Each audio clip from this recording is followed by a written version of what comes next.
Então, boa noite, irmãos. Aleluia. É bom, através desta tecnologia, nós podermos cultuar o nosso Deus. Amém? Vamos cantar ao Senhor nesta noite. Glória a Deus. Dizer, o teu nome exaltarei. Bom é te cantar louvores. Aleluia. O teu nome exaltarei. Bom é te cantar louvor. Estou feliz porque sou teu. Estou feliz porque sou teu. Meu Salvador tu és. O meu Salvador tu és. Vieste à terra do céu, para o caminho mostrar, da terra para a cruz, para o meu pecado apagar, da morte para o céu. Tu és um vencedor, eu te exalto, ó Senhor. O teu nome exaltarei. O teu nome exaltarei.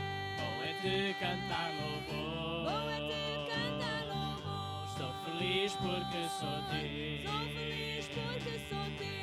O meu Salvador tu és. O meu Salvador tu és. Vieste à terra do céu, para o caminho mostrar, da terra para a cruz, para o meu pecado apagar, da morte para o céu. Tu és um vencedor, eu te exalto, ó Senhor. Eu te exalto, ó Senhor. Eu te exalto, ó Senhor. Eu te exalto, ó Senhor. Obrigado, Pai. É bom, Senhor. É bom louvar e adorar o Teu nome esta noite, Deus. Obrigado, Senhor. É tão bom estarmos na Tua presença, Senhor. Obrigado, Pai, por tudo aquilo que nos tens dado, Senhor. Pela salvação, Senhor. Obrigado, Pai, pelo Teu grande amor, misericórdia, Senhor, porque estás presente aqui no nosso meio, na nossa vida, Deus. Obrigado, Senhor, pelo Teu carinho tão especial, Senhor. Obrigado porque estás sempre conosco, nunca nos abandonas, Deus. Senhor. Obrigado pela Tua presença, Senhor. Oh, dentro do nosso coração, Pai. Oh, Pai, peço uma bênção especial por todos aqueles que nos estão ouvindo esta Obrigado, noite, Senhor. Senhor, pelo mundo inteiro, Deus. Abençoa, toca nos Teus filhos, Senhor, nos seus corações. Aqueles que estão ouvindo pela primeira vez, Senhor. Oh, Deus, toca nas suas vidas, transforma Aleluia. vidas, Deus. Porque Tu és o mesmo ainda hoje. Glória. Tu és o mesmo Deus, Pai amoroso, Senhor. Pai, Te peço uma bênção especial àqueles que estão sofrendo, Senhor. Estão passando necessidades, Tu sabes, Deus. Também aqueles que estão na frente desta batalha. Oh, Deus, mais uma vez eu ponho no Teu altar de graças, Deus. Oh, Senhor, vai ser com aqueles que estão nos hospitais, Senhor, com todos aqueles que estão batalhando contra este inimigo, Senhor. Oh, Deus, mas Tu és o médico dos médicos. Amém. Tu és aquele que tem o poder, Senhor, para tocar e sarar nesta Amém. hora, Deus. Qualquer enfermidade que seja, Tu és maior. Tu és Tu estás maior. por cima de qualquer problema, Amém, Deus. Jesus. Oh, Pai, Tu és a nossa rocha, Glória ao Senhor. Teu nome. Tu és a fonte da água viva que nunca se Aleluia. secará, Deus. Oh, Pai. Vai ser com cada filhinho Teu esta noite, Deus. Oh, Deus, abençoa, Senhor. Eu tudo Te peço em Teu nome. Amém. Aleluia. Santo és Tu, Senhor. Aleluia. Glória. Vai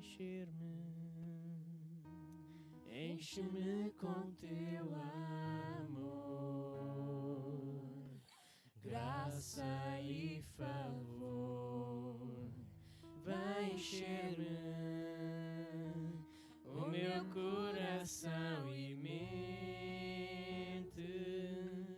excede o meu pensar, muito mais do que posso pedir, muito mais, muito mais, muito mais, muito mais. Tu és Deus para sempre, meu Deus, meu El Shaddai. Tu és Deus para sempre. Tu suprirás tu suprirás, tu suprirás, El Shaddai.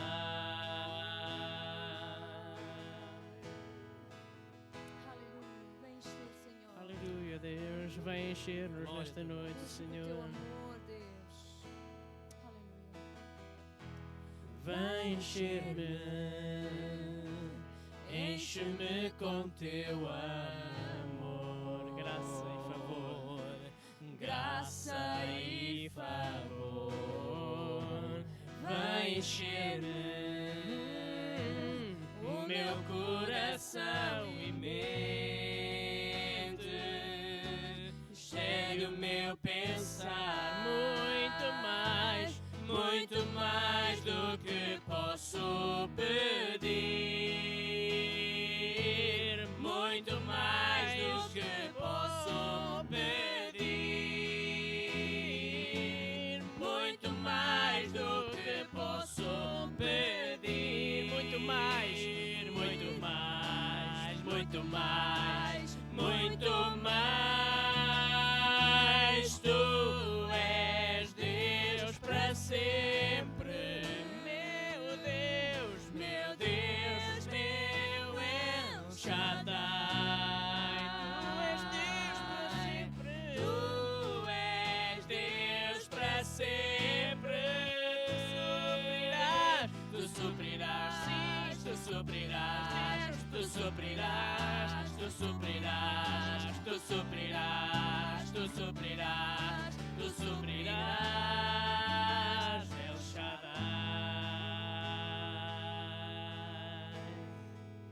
Tu suprirás, Senhor, Aleluia. tu suprirás, Deus, aleluia. Aleluia. Amados irmãos e amigos, que a paz do Senhor esteja convosco. Vamos nos debruçar mais uma vez na Palavra de Deus e assim procurar alimentar a nossa alma com a sua maravilhosa e gloriosa Palavra que o Senhor Jesus disse que é alimento para nós e que nós devemos continuar a nos alimentar dela. Então, no livro de Atos dos Apóstolos, no capítulo 3, uma passagem bíblica muito conhecida, muitas vezes lida e citada, mas vamos mais uma vez meditar na Palavra de Deus neste capítulo, porque nós não temos como esgotar a Palavra de Deus, dissecá-la, mas ela é uma fonte uma fonte inesgotável, é um tesouro o qual quanto mais nós procuramos, quanto mais nós escavamos, mais encontramos.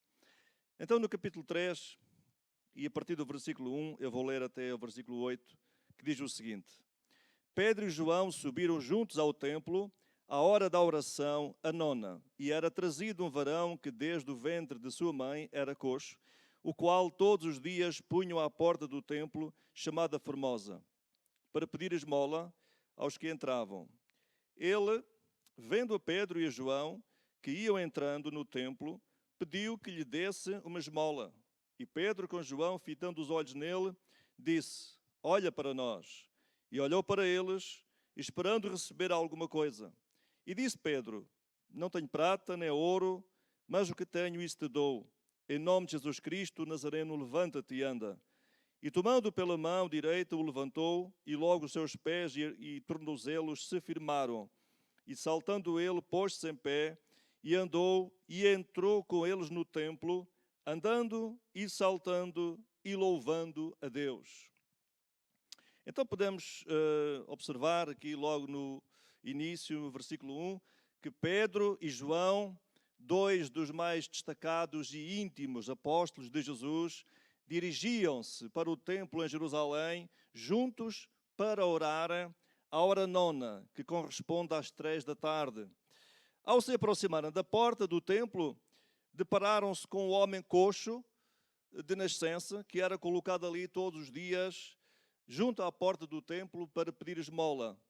Então este homem era um mendigo. Ele estava ali esperando que alguém lhe desse alguma coisa, as pessoas que entravam no templo, que olhassem para ele, que se compadecessem dele, para a sua sobrevivência, não é? vivia numa situação miserável, era um mendigo, e necessitava que alguém o transportasse para aquele lugar e depois o recolhesse outra vez, o levasse para outro lugar. Provavelmente ele não dormia ali à porta do templo, mas estava ali todos os dias. O homem estava junto à porta, mas do lado de fora. E eu quero realçar esta questão. O facto de, e fazer aqui uma analogia, este homem mendigo estava ali a mendigar o pão junto à porta do templo, mas do lado de fora. Há pessoas que estão a um passo de entrar, mas ainda se encontram do lado de fora. Estava a mendigar.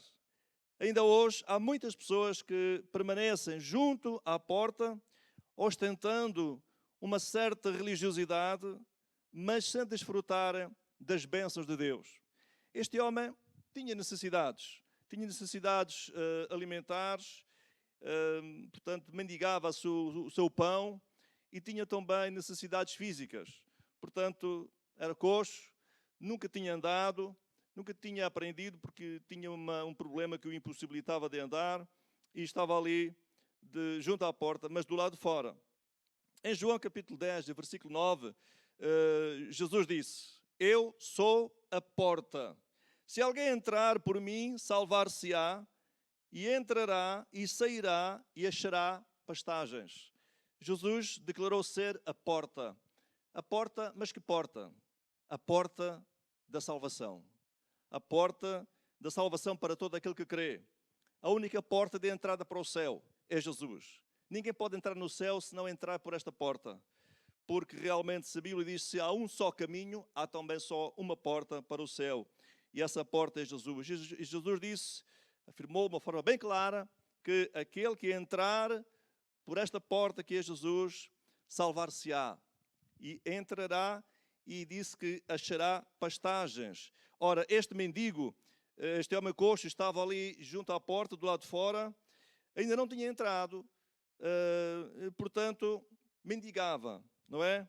E Jesus disse, entrará e achará pastagens. Aquele que entra por esta porta também não mais necessitará de mendigar. Se alguém está do lado de fora e anda a mendigar as bênçãos de Deus e não desfruta na sua plenitude das bênçãos de Deus, não desfruta da paz com Deus, uma experiência real e verdadeira, precisa de entrar, porque ao entrar vai encontrar abundância, vai encontrar alimento. Jesus disse, encontrará pastagens. Pastagens fala-nos de alimento, de abundância. Jesus não é mais uma porta. Ele é a única porta. Jesus não é uma porta alternativa pela qual podemos optar por entrar por ela. Outros entrarão por outra e vão dar todos ao mesmo lugar. Não. A Bíblia afirma de uma forma bem clara que Jesus é a porta. Está definida. Que ainda permanece aberta. Esta porta permanece aberta, mas um dia ela vai fechar. A Arca de Noé também só tinha uma porta de entrada e quando ela se fechou, ninguém mais pôde entrar. É verdade que Pedro fala de Noé como pregoeiro da justiça. Enquanto ele construía a arca, as pessoas que ali viviam naquelas redondezas tiveram a oportunidade, podemos dizer, de marcar o seu lugar na arca, não é? Mas não quiseram. Antes, pelo contrário, eles escarneciam, eles maldiziam, eles criticavam, eles desdenhavam de Noé, teriam-lhe chamado um louco, uma pessoa que não, estava a fazer um trabalho sem sentido. Para que era aquilo? Riam-se dele, zombavam dele, criticavam dele. De alguma forma, passa-se igual hoje, nestes dias. Prega-se o Evangelho, prega-se a palavra, proclama-se as verdades eternas da Bíblia, mas as pessoas não querem saber. Um dia onde querer será tarde demais, como aconteceu com Noé. E Jesus também citou Noé, não foi só Pedro. Jesus disse, como foi nos dias de Noé, assim será também a vinda do Filho do Homem. Porquanto naquele dia, naquele tempo, as pessoas comiam, bebiam, casavam e davam-se a casamento. Quer dizer, viviam apenas e só para o que era natural, para o que era material, para o que era físico, temporal. E não queriam saber das coisas de Deus, das coisas espirituais.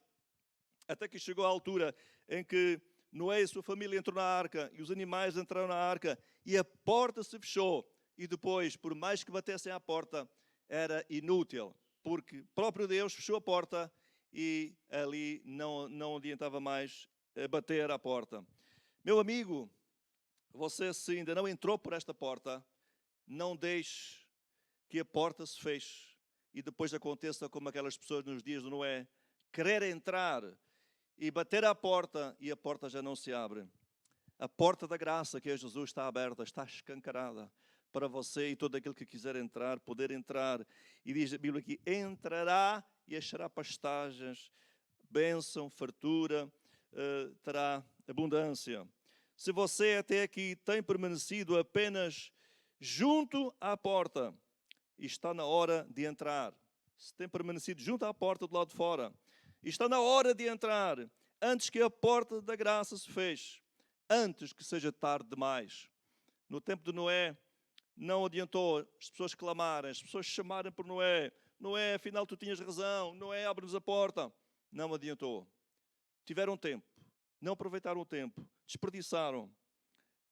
Então, a Bíblia aponta-nos como um grande erro, um erro fatal, uma loucura, desperdiçarmos aquilo que é mais importante. Aquilo que Deus de graça nos quer dar, nos tem oferecido, na pessoa de Jesus Cristo, que é a salvação eterna. João 3,16, o versículo mais conhecido da Bíblia, muitas vezes citado, diz que Deus amou o mundo de tal maneira que deu o seu Filho unigênito para que todo aquele que nele crê não pereça, não se perca, mas tenha a vida eterna. E esta vida eterna não é esta vida normal aqui como nós conhecemos, natural, mas é a vida eterna com Deus no céu, por toda a eternidade. E para isso precisamos entrar pela porta, e a porta é Jesus. A porta é Jesus. Depois do milagre, este homem entrou no templo pela porta e passou a fazer o que até ali não fazia. Portanto, este homem estava impossibilitado de fazer uma série de coisas.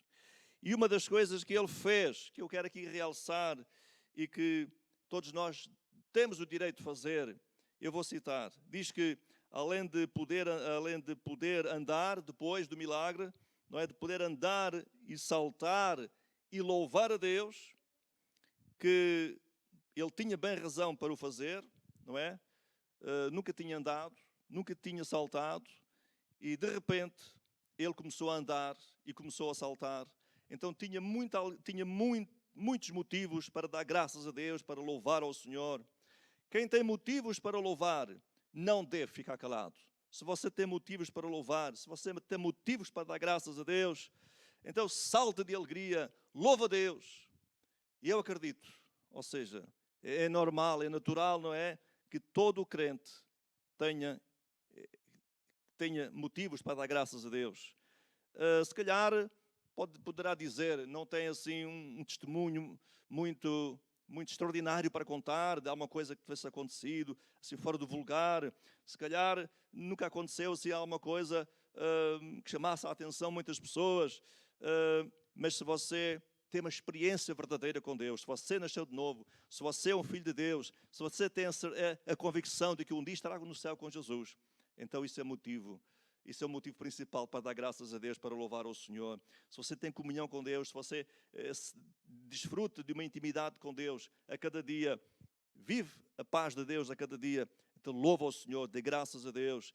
Se chegou até aqui sem ter sido contagiado, neste contexto que agora vivemos, não é, de pandemia, se você chegou até aqui sem ter sido contagiado pelo coronavírus, ou se foi contagiado, mas ultrapassou esta doença, louva a Deus por isso, dê graças a Deus por isso, porque muitas pessoas já morreram, muitos milhares de pessoas já morreram, e se você ainda está vivo, dê graças a Deus, louva o Senhor, valorize o facto de estar vivo, valorize o facto de poder ainda ter a capacidade e a oportunidade de louvar o Senhor, de dar graças a Deus. Louva a Deus pelo pão de cada dia, porque há muitos milhares de pessoas que não têm essa oportunidade, não têm esse privilégio que você tem. Se calhar não tem um banquete diariamente, se calhar não desfruta de uma mesa muito recheada, com muitas iguarias importantes, mas se você tem o seu pão de cada dia e não passa fome, dê graças a Deus por isso, louva o Senhor, valorize essa situação, dê graças a Deus pela casa onde vive. Pode não ser um palácio, mas olha, há muitas pessoas que não têm uma casa para viver condigna. Dê graças a Deus pelo ar que respira. E agora nós temos assistido, não é? Quantas pessoas, quanto importante não tem sido o ar, não é? O oxigênio, o ar natural que nós respiramos, parece que não é nada importante, parece que é uma coisa que não faz sentido pensar nisso, não é? Fazemos-lo naturalmente, mas se ele faltar por 3 a 4 minutos, a nossa vida está em risco. E por causa da dificuldade que muitas pessoas têm em respirar, de meter o ar para dentro dos seus pulmões, por isso muitos milhares de euros têm sido gastos. Muitas pessoas têm trabalhado e estão se esforçando. Alguns até já morreram na tentativa de salvar a vida a outros para não morrer. Se você tem uma família, dê graças a Deus pela família. E por tantas outras coisas. Se você tem 2 braços, se você tem 2 mãos, dê graças a Deus por isso. Se tem 2 olhos, dê graças a Deus por isso. Porque há muitas pessoas que só têm um e outros não têm. Não têm 2 olhos, não têm 2 mãos sequer, não têm 2 pés. Não têm. Dê graças a Deus. É tempo de louvar. Aquele homem, ele saltou de alegria. Ele entrou no templo louvando, bendizendo ao Senhor. E por tantas outras coisas que podia aqui citar, as quais nós temos motivos para dar graças a Deus. No Salmo 103, e versículos 1 e 2, diz ali o salmista, e é um apelo a louvarmos ao Senhor, darmos graças a Deus. Ele diz, bendiz, ó minha alma, ao Senhor, e tudo o que há em mim, bendiga o seu santo nome. Bendiz, ó minha alma, ao Senhor, e não te esqueças de nenhum dos seus benefícios. Bendiz, dá graças a Deus, e não te esqueças. Nós somos tendenciosos a esquecer, e na maioria dos casos, a esquecer as coisas boas. E temos mais facilidade em esquecer as boas e lembrar as más.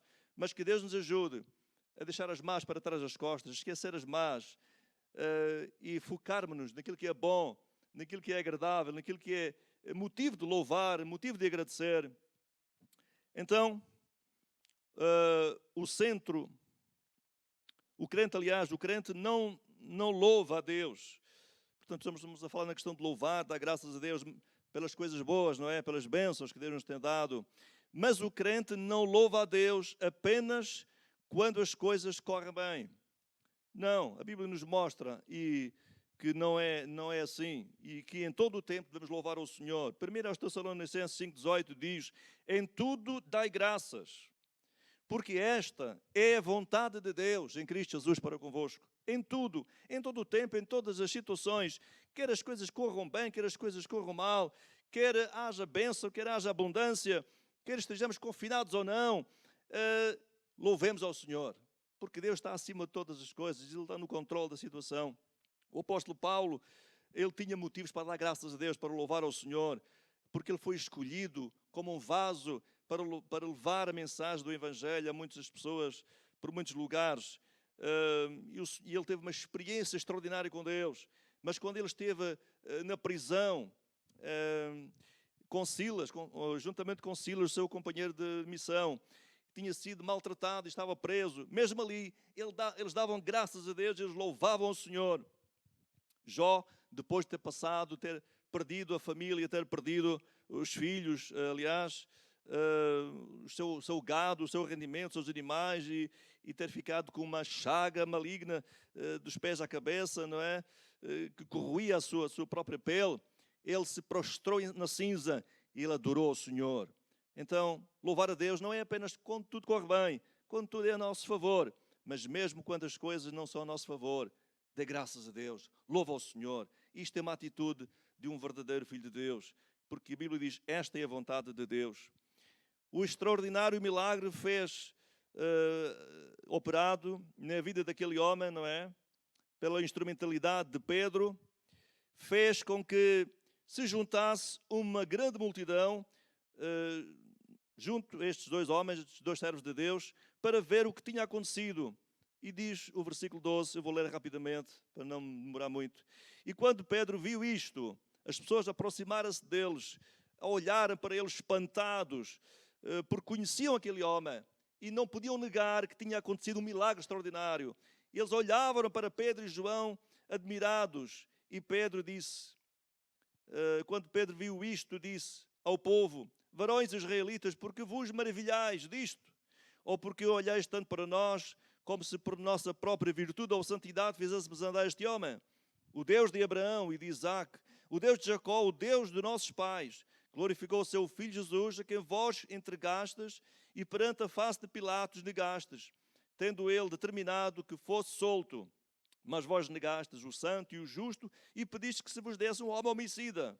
E matastes o príncipe da vida, ao qual Deus ressuscitou dos mortos, do que nós somos testemunhas. Vocês o crucificaram, vocês o mataram, vocês pediram que ele fosse crucificado, mas Deus o ressuscitou dos mortos e nós somos testemunhas disso. E por intermédio dele, pelo poder que há nele, pela fé no seu nome, fez o seu nome fortalecer e deu a este a saúde e esta vida, esta bênção que vocês estão a testemunhar neste momento. Então Pedro explicou o facto deste milagre ter acontecido e como aconteceu, não é? Pedro disse, não somos nós, não fomos nós, mas foi Jesus, aquele que vocês crucificaram, aquele que vocês pediram para ser crucificado, mas que Deus glorificou, que Deus exaltou, e através dele ele está a fazer estes milagres extraordinários. E vou terminar citando o versículo 19. Depois de Pedro explicar à multidão a forma como ocorreu o milagre, ele fez o apelo ao arrependimento. Então estava ali uma multidão com os olhos focados em Pedro e João, admirados, portanto, de uma forma até receptivos à palavra, à mensagem, pelo facto de ter acontecido ali um milagre extraordinário. Nós sabemos que os milagres não salvam, os milagres físicos não é a coisa mais importante, mas estimulam a fé, atraem pessoas. E foi o que aconteceu ali naquela altura. Atraiu uma grande multidão, e eles estavam ali juntos, e Pedro aproveitou a oportunidade para lhes pregar o Evangelho e para apelar ao arrependimento, que este é o primeiro passo que devemos dar para entrar pela porta. Então, ele disse, arrependei-vos, porque ninguém entra pela porta sem arrependimento. É uma condição prévia, uma condição necessária para entrarmos pela porta que é Jesus. É nos arrepender, porque a Bíblia diz que todos pecaram e destituídos estão da glória de Deus, então todos têm necessidade de se arrepender dos seus pecados e aceitar Jesus como seu único e suficiente Salvador, como única porta de entrada para o céu. E depois diz, e convertei-vos, portanto, arrependei-vos e convertei-vos, consagrai-vos a Cristo, consagrai as vossas vidas a Cristo, mudai de atitude, mudai de vida, deixai a velha vida, virai as costas ao pecado e ao mundo e segui a Cristo, o único Salvador, o único Senhor da nossa vida, para que sejam apagados os vossos pecados. Este é o grande milagre. Pedro disse, vocês ficaram maravilhados com este milagre. O grande milagre, o verdadeiro milagre, o milagre dos milagres é a salvação da alma. É um pecador condenado ao inferno poder ser perdoado, restaurado e ir para o céu. Aleluia! Para que sejam apagados os vossos pecados, para que os pecados sejam apagados por Deus, há uma condição necessária do pecador, é arrepender-se dos seus pecados e aceitar Jesus como seu Salvador. E venham assim os tempos do refrigério pela presença do Senhor. Então, isso traz um refrigério tremendo à nossa alma. A alma cansada, a alma seca, vazia, sem sentido de vida, sem esperança. Se essa alma se humilhar, se arrepender, aceitar Cristo como seu Salvador, o Espírito Santo de Deus vem como um refrigério, como um bálsamo. E ele refrigera, ele suaviza a alma do cansado. Jesus disse, vinde a mim, todos que estáis cansados e oprimidos, e eu vos aliviarei. Tomai sobre vós o meu jugo, e aprendei de mim que sou manso e humilde de coração, e encontrareis descanso para as vossas almas, porque o meu jugo é suave e o meu fardo é leve. Se você está triste, abatido, não tem esperança, meu amigo, Jesus é a única esperança. Entre por esta porta. E aqueles que já entraram, mantenham-se fiéis, porque logo mais estaremos com o Senhor no céu. E livres de qualquer tribulação, livres de qualquer luta. Mas enquanto aqui estivermos, as lutas, vamos ter que enfrentá-las. Mas Jesus prometeu estar connosco e dar-nos vitória. Que Deus ricamente vos abençoe e não desanime. Porque ele disse, no mundo tereis aflições, mas tendo bom ânimo. Ele apelou a ter bom ânimo. Eu venci o mundo. Se ele venceu, nós com ele somos mais do que vencedores. Termino pedindo a Deus que abençoe a sua vida, a sua família e que nos guarde, nos ajude e que continue a abençoar este país e todos aqueles que têm trabalhado, se têm esforçado tanto, que todos nós estamos gratos. Os profissionais de saúde, todas as pessoas empenhadas no combate a este vírus, quer os que estão na linha da frente, quer aqueles que não estão, mas que estão de alguma forma envolvidos, e que todos nós também, todos nós como cidadãos, saibamos ter um comportamento correto, adequado, para que agora, como se diz, no novo normal que vai agora acontecer, nós não sejamos motivo de contágio, nem sejamos também contagiados. Devemos fazer a nossa parte, não é? É verdade que, por mais que nós façamos, pode não ser o suficiente, mas devemos fazer a nossa parte. Porque a Bíblia diz, se o Senhor não guardar a cidade, em vão vigia a sentinela. Se o Senhor não edificar a casa, em vão trabalham os que edificam. É verdade, mas Ele manda-nos ser prudentes e fazer a nossa parte. Que Deus ricamente vos abençoe. Obrigado, Senhor, por este tempo que nós temos estado em torno da Tua Palavra, meditando, Deus. Eu oro por aquelas pessoas que nos têm ouvido, por todos os irmãos, por todas as suas famílias, ó Deus, que abençoes, que guardes, que dês vitória, Senhor, nas suas lutas. E também, ó Deus, oro, continuo a orar, Senhor, pelo todos os profissionais de saúde, Deus, neste país, que têm se esforçado, têm trabalhado, têm posto também em risco a sua vida, têm se privado de estar com as suas famílias. Deus, que abençoes, Deus, fortemente, que guardes, Senhor, e também agora neste novo normal, como se diz, Deus, que haja um comportamento, Senhor, responsável de cada cidadão, de cada homem, de cada mulher, que as pessoas saibam manter-se no seu lugar e manter um comportamento, Senhor, de respeito e de posição correta, Pai, que devo tomar. Eu te peço, Senhor, e te agradeço tudo, em nome de Jesus. Amém.